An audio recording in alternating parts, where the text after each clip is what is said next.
Hey TCS TV viewers, it's Dave from the camera store. Today we're talking about the Fuji XF 150-600.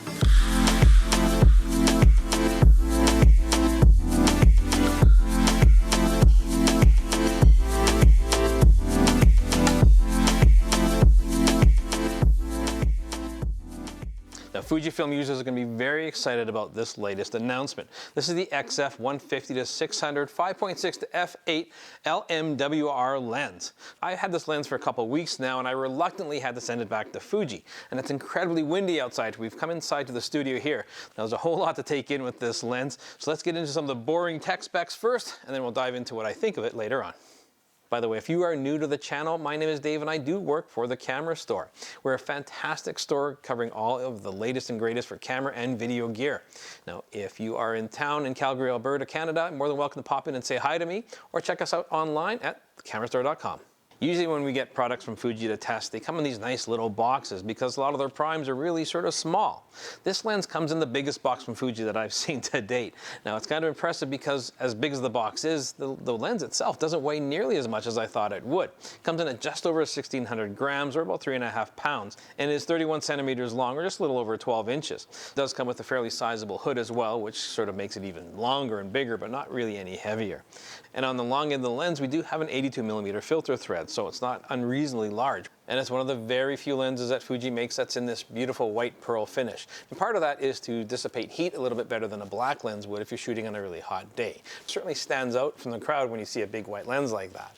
Now, something they've done that I'm quite appreciative is the foot. Now, it is a removable foot, so there's probably be some third-party foots on the market eventually here, but they've made it an Arca-Swiss compatible. Now, I don't have to attach an additional plate to the foot if I want to put it into an Arca-Swiss compatible tripod head. This is a WR lens, and that stands for weather resistant. Now, I have no concerns about shooting this lens in pretty much any kind of weather. But on a personal note, no matter what a manufacturer says, I don't really like testing those limits constantly. So if you know you're going to be shooting in a heavy downpour all the time, invest in a decent rain cover. As we look around the outside of the lens here, we have our standard manual focus autofocus switch, and we do have a switch to control the aperture through the lens dial itself. And below that, we have the autofocus and manual focus switch with a preset focus. This is pretty cool. Imagine yourself, you're shooting a bird in a tree, for instance, that's constantly at the same focal range all the time, and you're tracking subjects all over the place, but periodically you snap back to some action that's happening in the nest. Rather than waiting for the lens to focus, which it does quite quickly, you can preset so you can actually focus on it before you actually get it in frame. Now that we talked about sort of what to expect on the outside of the lens, let's dig inside a little bit. Fuji has built this as an internal zooming lens. That means as I'm zooming from 150 to 600, the size of the lens itself doesn't change whatsoever. And the same goes for focus. As I'm focusing from min to max, there's no difference in the shape of the size of the lens. This is really cool because it helps keep it more protected, and the lens is really well balanced no matter which focal range I'm at. Now, as far as the optics go, there's a lot going on as well. We do have 17 different elements in multiple different groups, including 4 super ED elements, which is really nice. When I'm shooting a lot of high contrast subjects, I'm not really worried about chromatic aberration at all with this lens. If you take a look at a lot of these shots here where I am in more of a high contrast situation where I would be seeing a lot of chromatic aberration with lesser lenses, I'm not seeing that at all. There's also a 9-bladed circular aperture giving us nice pleasing bokeh, as well as linear autofocus motors, and this is a trend I really like in lens manufacturers. Rather than rotating the lens elements to achieve focus, they are pushing and pulling the optics forward and backwards. This allows you to attain focus very quickly. Now, if you take a look at this wall test here, we had the 150-600 set up on the brand new X-H2s, and you can see how quickly this combination really acquires focus. Now, I've also had the chance to shoot a whole bunch of different birds and some track and field events where I had runners coming directly at me at full speed. And even as challenging as some of those subjects are to autofocus on, this lens was easily able to keep up with anything I threw at it. Now, I really like all this latest and greatest technology that Fuji has put into this lens, but what it's like to actually shoot with. Now, I've had the pleasure of having it for a couple weeks now. I've been carrying it with me everywhere. I've been walking around a ton of bird sanctuaries and shooting any sport that I can, because it certainly applies itself to that subject matter. The equivalent of this lens on a 35mm is just over 900mm, so it gives you a huge reach that I don't normally get with majority lenses that I shoot with. I love the range of it. I felt it was perfect for shooting those big pitch sporting events. Think soccer and football and rugby. I was able to capture a game the other day with it, and I love the results I was getting out of this because I had such reach. I could get really close to the action regardless of where they were on the field.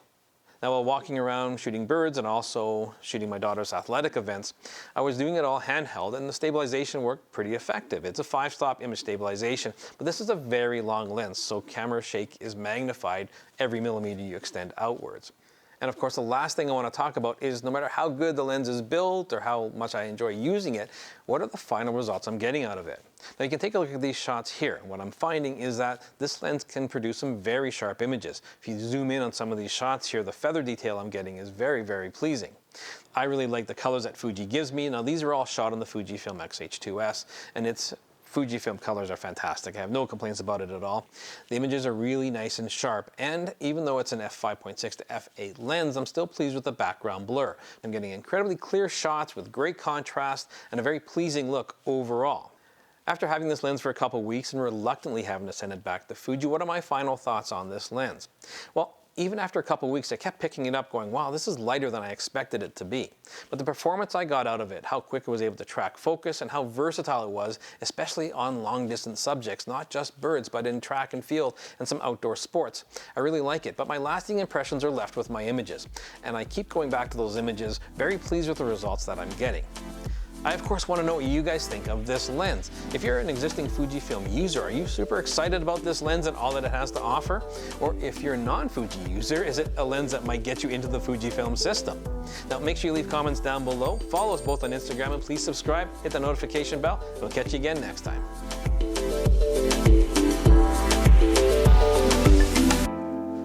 Hey, thanks for sticking around for this episode. If you want to check out more of our recent content, click up here. And if you are Canadian and you want to support local, check out thecamerastore.com down here.